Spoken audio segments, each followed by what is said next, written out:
அறிவு இருக்கா உனக்கு? உன்னை யார் இந்த வேலையை பார்க்க சொன்னது? சும்மா இருக்க மாட்டா? என்னாச்சுங்கய்யா? டேபிள் மேல போட்டோ கிடந்துச்சு, அதான் எடுத்து மாட்டி வச்சேன். அதுல என்ன தப்பு இருக்கு? என்ன தப்பா? அட கண்ணு கெட்டவளே, இந்த மனுஷன் உசுரோட இருக்கும்போதே இவர் போட்டோவை இங்க மாட்டி மாலை போட்டு வச்சிருக்க. உனக்கு கொஞ்சம் கூட அறிவே இல்லையா? என்னது, உயிரோட இருக்காரா? ஆமா. ஏய், உன் முன்னாடி தானே ஜனா நின்னுகிட்டு இருக்கான். உன் கண்ணுல தான் கோளாறு இருக்கு போல இருக்கு.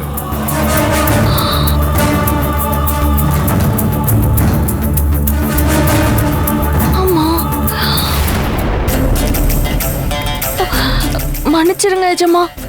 இந்த போட்டோல இறந்த நாள் போட்டு இருந்துச்சா, அதனால இதுல இருக்கிறவரு வேற யாரோன்னு நினைச்சுக்கிட்டேன். என்னது, வேற யாரோ நினைச்சிட்டியா? ஆமாங்க, நான் இந்த போட்டோல இருக்கிறவரு ஜனா முதலாளியோட கூட பிறந்தவரா இருப்பாரு, அதாவது ரெட்ட பிறவியா இருப்பாருன்னு நினைச்சிட்டேன்.